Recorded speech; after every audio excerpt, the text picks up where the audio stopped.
अंगा निरखत निस्दिन जाई, निरखत नैन रहे रतनाई। निमिष एक जो निरखे पावे, ताहि निमिष में नैन छिपावे। अंगा निरखत निश्चित जाई, व्यक्ति अपने लक्ष्य को देखता चला जाता है, देखता चला जाता है। हर व्यक्ति का अपना लक्ष्य होता है, एक ध्येय होता है, एक मंजिल होता है। जब भी आदमी कोई काम शुरू करे, उस काम के पीछे उनका ध्येय होता है, उनकी मंजिल होती है, उनका एक लक्ष्य होता है कि हम यहाँ तक पहुँच जाएंगे, हम ये काम कर रहे हैं तो हमें सफलता में ये मिलेगी। साहब कहते हैं अंगा निरखत निस्दिन जाई, अपने लक्ष्य को निरखते निरखते आदमी निस्दिन जाता है, लेकिन करता का है निरखत नैन रहे रतनाई। अपने लक्ष्य को देखते देखते आदमी की आंखों में रक्त आ जाते हैं, पथरा जाते हैं जिसको कहते हैं। लेकिन जिस क्षण व्यक्ति को दर्शन होने वाला होता है, उसी समय आदमी नेत्रों को बंद कर देता है। अब जब नेत्रों को बंद कर देता है तो लक्ष्यों से दूर हो जाता है। यूँ हमारे संतजन एक बड़े सुंदर कहानी बताया करते हैं। वे कहा करते हैं कि एक सूरदास थे। उस सूरदास को एक चहारदीवारी में बंद कर दिए गए, और चहारदीवारी में बंद करने के बाद उनको कहा गया कि इस चहारदीवारी में केवल एक ही दरवाज़ा है, और उस दरवाज़ा से होकर के तुम इस चहारदीवारी से बाहर निकल सकते हो। वो सूरदास उसमें प्रवेश तो किया, लेकिन टटोलते टटोलते दीवार को खोजते खोजते खोजते छूते छूते आगे बढ़ने लगा। बढ़ते बढ़ते जब ऐसा लगा कि अब दरवाजे के पास आने वाला है, ऐसे ही समय में उनको खुजली हो गई। अब खुजली हो गई तो वो दीवार से उनके हाथ हट करके उनके पीठ पर आ गए और खुजली करने लगे। जब खुजली करने करते करते वे चलते भी रहे और खुजली भी करते रहे, दीवार छूट गई। पुनः वो ऐसे ही टटोलते टटोलते आगे बढ़ गए।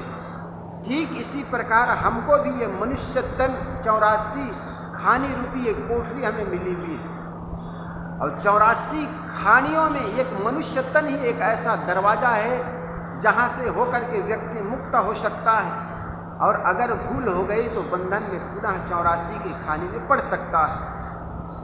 ये मनुष्य खानी जब जब हमें मिलता है तभी वासना रूपी खुजली हमारे अंदर होने लग जाती है, और यही कारण है कि उस दरवाज़ा से हम छूट जाते हैं। और गोस्वामी तुलसीदास जी महाराज जी ने भी बड़ा सुंदर कहा कि मनुष्य जो शरीर है, स्वर्ग अपवर्ग निशेनी, ये स्वर्ग की ओर ले जाने वाली सीढ़ी भी है, मुक्त हो सकते हो, और नरक में ले जाने वाली अधोपतन की ओर ले जाने वाले भी इसी शरीर के रहते तुम कर सकते हो। स्वर्ग अपवर्ग निशेनी, ये सीढ़ी है जिससे होकर के आदमी मोक्ष हो सकता है, कल्याण को प्राप्त कर सकता है, लेकिन अगर भूल हो गई तो आदमी नरक में पड़ सकता है। इसलिए साहब कहते हैं अंगा निरखत निस्दिन जाई, निरखत नैन रहे रतनाई। निमिष एक जो निरखे पावे, ताहि निमिष में नैन छिपावे। सदगुरु कबीर कहते हैं कि जिस क्षण व्यक्ति को आत्मबोध होने की स्थिति होती है, वैसे ही समय में आदमी को खुजली हो जाए, वासना हो जाए, तो निकट जाकर के भी उस परम तत्व से आदमी वंचित हो सकता है। देखो जीवन भर आदमी को सावधानी की जरूरत है। किसी शायर ने सुंदर कहा है, मेरी किश्ती तो वहाँ डूबी जहाँ पानी कम था। पूरा गोताखोर सागर से पूरा सागर को लांग आता है, लेकिन जैसे ही किनारे आता है साधक लापरवाह हो जाता है, और लापरवाह होने के कारण ही निश्चित जानिए अधिकतर गोताखोर की मृत्यु हो जाती है वो किनारे में आकर। इसलिए जितने हम गहरे में जाकर के सावधानी बरतते हैं, उससे कहीं ज़्यादा सावधानी बरतने की जरूरत है किनारे में भी। साधक अनेक वर्षों तक साधना करे और मन में शिथिलता आ जाए, जैसे उनको लक्ष्य मिलने की कगार पर पहुंचा और मन में शिथिलता आ जाए, मन में कमजोरी आ जाए, अरे वर्षों बीत गए, हमें शांति नहीं मिली, सुख नहीं मिला, और पुनः वो गृहस्थ की ओर, संसार की ओर देखने लग जाए, तो पहुंच करके भी वो वंचित रह जाता। कई बार ऐसी स्थितियां आती हैं और कई बार, और यही कारण है कि आदमी उस लक्ष्य से वंचित हो जाते हैं। कहा जाता है जिस व्यक्ति ने सूजी की खोज की, सैकड़ों बार उन्होंने प्रयोग किया। आप जो सुई धागा में पिरो करके कपड़े जो सिलते हैं वो बात दूसरी है, जिसमें मशीन में जो सुई लगती है, उस सुई की खोज करने में रात भर कई प्रयोग किए उस आदमी ने, लेकिन एक दिन उसको अचानक सो रहा था, उनको स्वप्न हुई कि भाला लेकर उन पर कोई आदमी आक्रमण कर रहे हैं। भाला के नोक में एक छेद होता है, उस छेद को देख करके उनको ऐसा लगा बस हो गया। ये जब आवाज़ निकली तो उनकी नींद खुल गई और रात में जाकर के मशीन रूप में उस सुई का बना करके भाला के नोक में जैसे छेद होता है, उसी प्रकार सुई में छेद करके उस मशीन में डाल करके प्रयोग किया, तो पता चला वो सुई तैयार हो चुकी है। कई बार सैकड़ों प्रयोग करने के बाद, सैकड़ों प्रयास करने के बाद हमारा मन जब हताश हो जाता है, उदास हो जाता है, ऐसी स्थिति में भी हमें धैर्य की जरूरत है। ताहि निमिष में नयन छुपाए, ऐसे दर्शन होने की स्थिति में तुम अपने आंखों को बंद कर लोगे तो निश्चित मानिए आपके सारे प्रयास असफल हो जाएगा। इसलिए ऐसे समय में आपको आँख नहीं छुपाना है, धैर्यता नहीं खोनी है, धीरज नहीं खोना है, बल्कि धैर्यतापूर्वक पुरुषार्थ करना है, मेहनत करना है।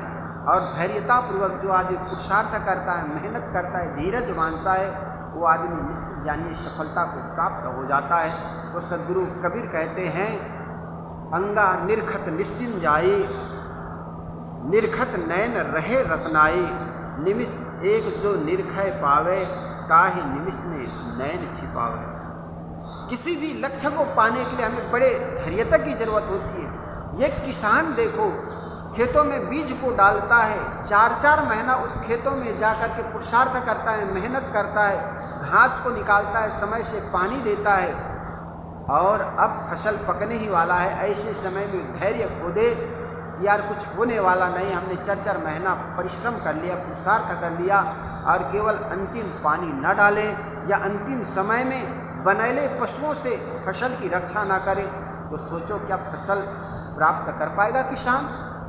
इसी प्रकार एक साधक 18 वर्ष, 20 वर्ष, 25 वर्ष, 50 वर्ष तक साधना मार्ग में चला, लेकिन कई बाधाएं आई और एक अंत में बाधाएं आई, उस बाधाओं को झेलने की शक्ति, धैर्यता उसमें नहीं रही और छोड़ दे तो होगा क्या?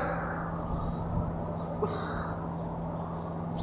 साधना से, उस साधना के जो लक्ष्य है, उस लक्ष्य से वंचित हो जाएगी। चुड़ाला और शिखर ध्वज की एक कहानी ऋषिगण कहा करते हैं। शिखर ध्वज एक राजा थे, उनकी पत्नी चुड़ाला बड़े विवेकी थी। राजा अनेक राज्य में रहते रहते उनको शांति नहीं मिली, तब कहा जाता है एक देव का रूप बनाकर चुड़ाला उनके सामने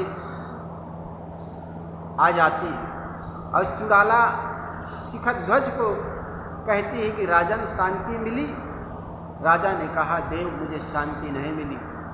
उस देव बनकर आई हुई चुड़ाला कहती राजन त्याग करो। राजन सोचता है कि मैं राज्य का त्याग कर दूं। राज्य का त्याग करके जंगल में चले जाते हैं और जंगल में जाकर के तपस्या करने लगता है। कहा जाता है कुछ समय तपस्या करने के बाद चुड़ाला पुनः देव का रूप बना करके आती है और कहती कि राजन आपको शांति मिली। शिखध्वज ने कहा देव शांति नहीं मिली। चुड़ाला फिर कहती है राजन त्याग करो। उन्होंने सोचा राज्य त्याग कर दिया, अब क्या त्याग करूं? उन्होंने कहा जाता है खाना पीना त्याग कर दिया, शरीर को कृशकाय हो गया, सूख गया और शरीर सूख गया ऐसे समय में उनको शांति नहीं मिली। एक दिन चुड़ाला पुनः आकर के पूछने लगी, राजन आपको शांति मिली? राजा ने कहा, देव मुझे शांति नहीं मिली।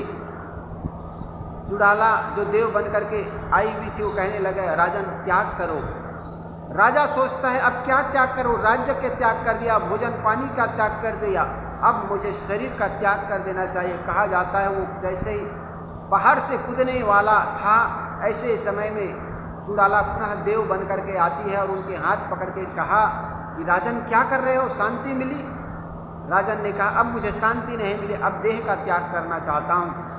तब चुड़ाला देव बन करके आई हुई थी, वो कहने लगी, राजन शरीर के त्याग करने से कोई त्याग नहीं होता, बल्कि अंदर की वासनाओं का त्याग करो, मोह ममताओं का त्याग करो। मन में बनी हुई वासनाओं का त्याग कर लेने से व्यक्ति सुख को प्राप्त हो जाता। तो कहने का मतलब भौतिक चीज़ों के त्याग करने की बात नहीं है, बल्कि मन की दुष्वृत्तियों को त्याग करने की जरूरत है। इसी को सद्गुरु गोस्वामी तुलसीदास जी महाराज ने भी सुंदर अपनी पंक्तियों में पिरोया है। उन्होंने कहा था, देह सुखाए पिंजर भये, भजे दिन रह राम, तुलसी मिटी न वासना, बिना विचारे ज्ञान। गोस्वामी तुलसीदास जी महाराज कहते, देह सुखाए पिंजर भये, शरीर को सुखा करके तुम पिंजर बना दो, शरीर को सुखा करके तुम कृष्णकाय बना दो, लेकिन कृष्णकाय बनाने से क्या होगा, अंदर तो वासनाएं अभी जीवित है। देह सुखाए पिंजर भजे, भजे दीन रह राम, तुलसी मिटी न वासना, बिना विचारे ज्ञान। इसलिए ज्ञान को भी विचार करना है, ज्ञान पर भी विचार करना है, विचार करके हमें अपने वासनाओं से मुक्त होना है। और जिस क्षण हमें शांति की प्राप्ति होने वाली है, ऐसे समय में भी हमें धैर्य की आवश्यकता है, धीरज की आवश्यकता है। जो व्यक्ति धैर्यवान होता है, धीरज धारण करने वाला होता है, निश्चित वो व्यक्ति अपने लक्ष्य को प्राप्त होता है। तो सद्गुरु कबीर ज्ञान 34 बीजक के ज्ञान 34 तीसरा प्रकरण है, और तीसरा प्रकरण के इस अंगा निर्खत निस्सिंजाई वाली पंक्तियों पर अंगा के माध्यम से उपदेश करते हुए कहते हैं, अंगा निर्खत निस्सिंजाई, निर्खत नयन रहे रत्नाई, निमिष एक जो निर्खय पावे, ताहि निमिष में नयन छुपावे।